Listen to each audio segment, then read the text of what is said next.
What's up, Taiwan? I'm Joyce Tseng here in Taipei with the latest news. There are just 25 days left until Taiwan's national elections. John Van Trieste brings us the latest from the campaign trail. Though Taiwan's presidential election is less than a month away, the candidates are still refining their platforms. The Taiwan People's Party's Ko Wen-je has just announced a 7-point plan to secure the country's finances. Among his proposals are new bureaus to protect financial stability and customers in financial markets, a sovereign wealth fund to get the country's assets actively earning, and a more independent central bank.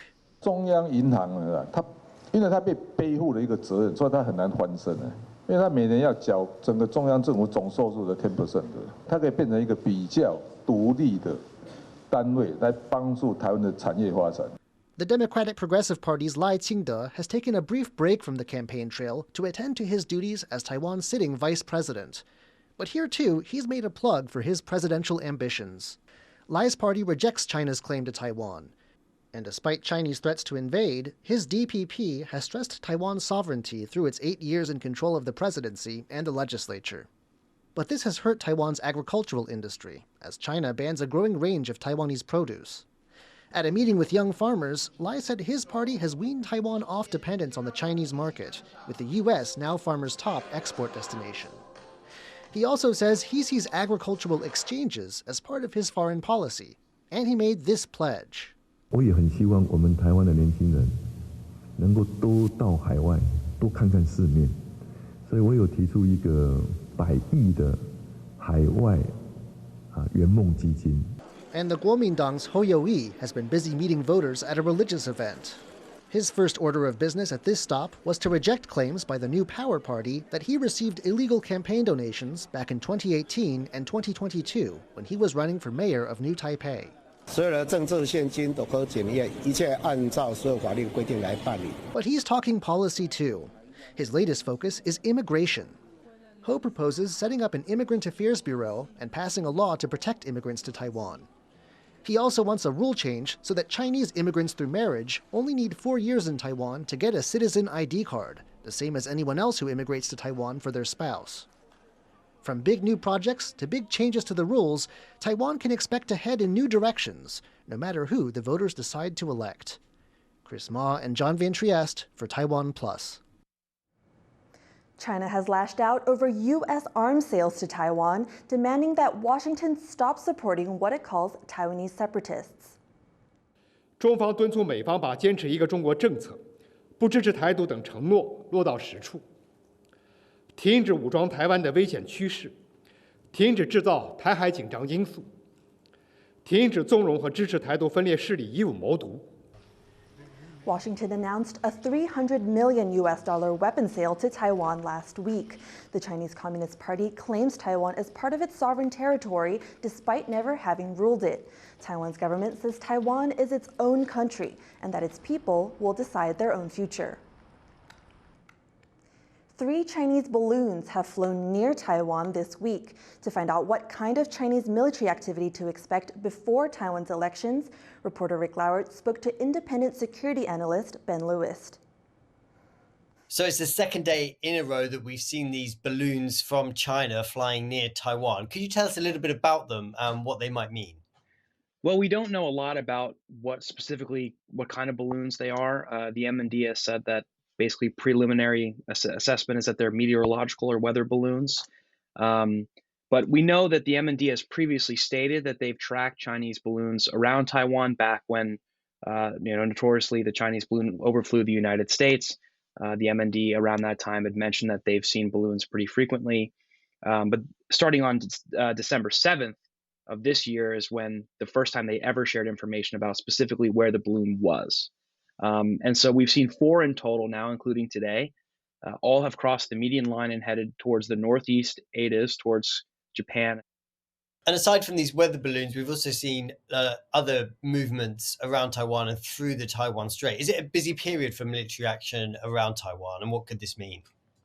Relative to this time last year, December 2022 was one of the busiest months on record.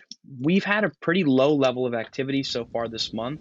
in the last few months especially, it seems like Beijing has adopted a more election-conscious kind of strategy regarding its military activities. If you look at September, we had the largest ever Chinese carrier exercises in the Western Pacific. They made almost no public noise about it.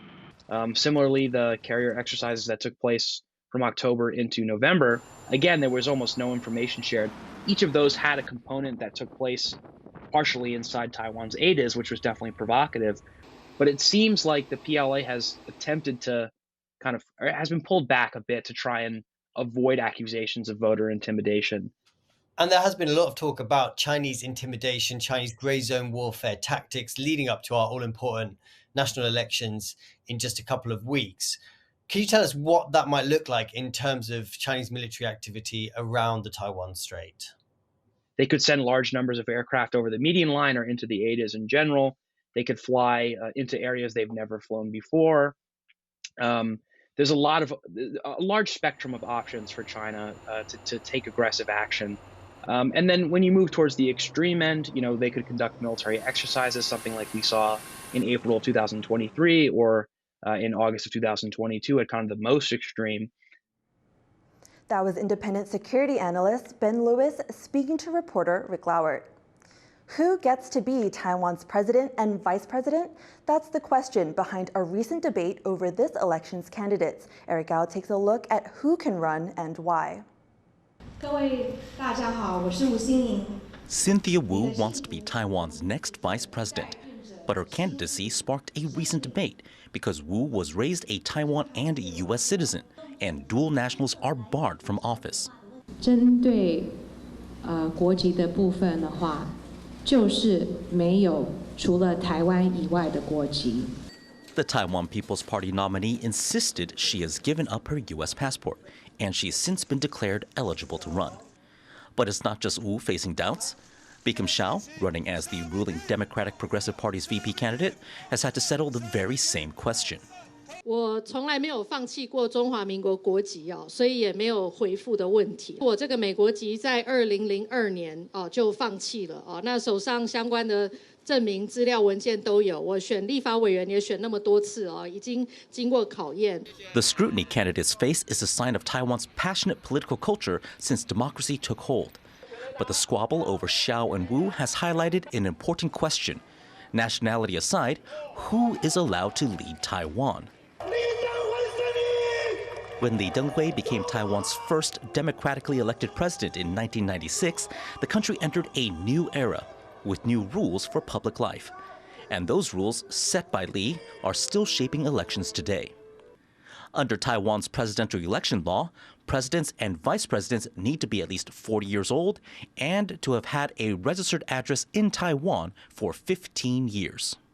The law also bars people from top office if they've committed any one of a range of crimes, including insurrection and corruption. It also disqualifies anyone who works within the election system, and crucially, anyone who's an active member of the military. When Taiwan elected Li Denghui, it had just emerged from decades of martial law, where military and government worked as one, and the ruling party picked the president. The renewed focus on the rules around who can run to be Taiwan's next leader is a reminder that not long ago, no one could run at all. Devin Tsai, Stash Butler, and Eric Gao for TaiwanPlus. Over 100 people have been killed in an earthquake in northwestern China. The magnitude 6.2 tremor hit Gansu and Qinghai provinces just before midnight on Monday. It caused major damage, bringing down houses and disrupting power and water supplies. Rescue efforts are now underway, and Taiwan's president Tsai Ing-wen says Taiwan is ready to offer assistance. North Korean leader Kim Jong-un and his daughter were snapped watching the country's latest missile test in new photos out of Pyongyang. North Korea held 2 weapons tests within 24 hours, causing regional uproar. The second was a long-range ballistic missile, which Japan and South Korea say could reach the United States. The launches came after North Korea criticized the U.S. and South Korea's plans for nuclear deterrence. Seoul later condemns Pyongyang for what it calls reckless provocation. Taiwan has banned people from filming its military bases without permission. A new amendment steps up penalties and allows military personnel to shoot down drones spotted over their facilities. The ban comes after Chinese drones were spotted over Taiwanese military posts last year. Military and aviation enthusiasts have protested the ban online, saying it'll keep them from their hobby. But the Defense Ministry says they don't need to worry. 军事迷拍摄战机起降的行为，如果没有危害军事机敏的安全，那并不是这个条例禁止的范围。7 people have been indicted for making ketamine at a Taipei university. Police discovered the operation last year after a fire broke out in a lab rented by a biotech company. They later seized ketamine and drug-making equipment from the company's other facilities. Authorities are still searching for 2 more people connected to the company. The pheasant-tailed Jakana has bounced back from the brink of extinction in Taiwan. And although their local population is now stable, conservationists hit a few bumps on the road to success. Brink has the story.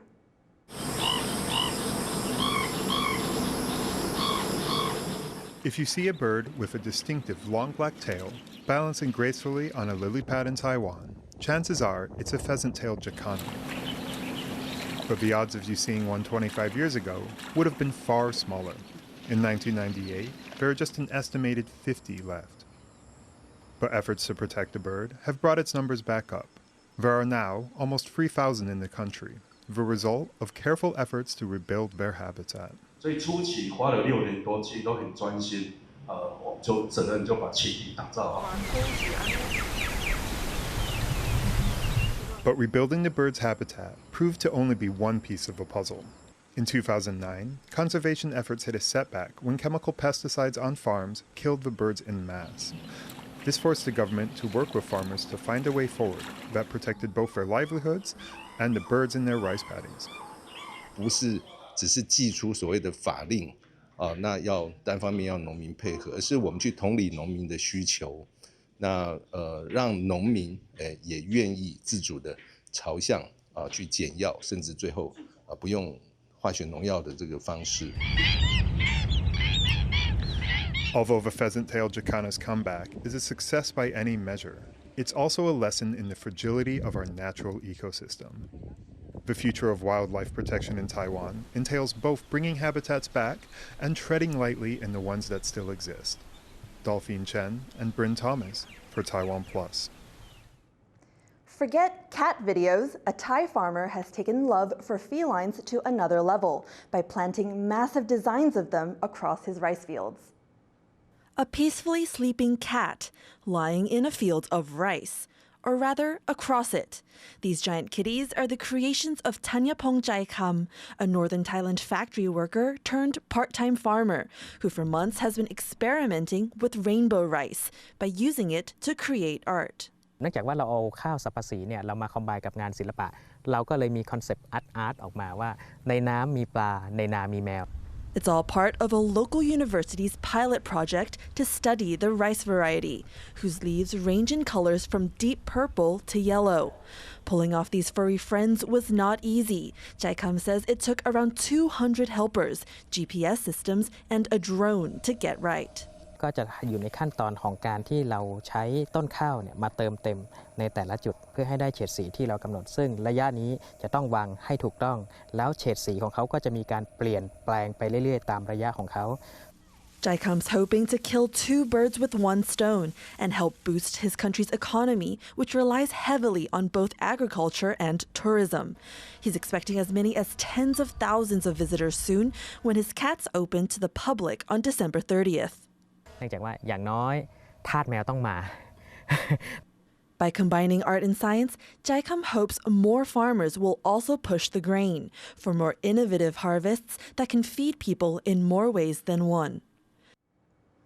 Thank you for watching What's Up Taiwan. If you liked our stories, please visit us on TaiwanPlus.com and our social media. Finally, check out this Santa Claus feeding some animals at an aquarium in South Africa. I'm Joyce, and take care and see you next time.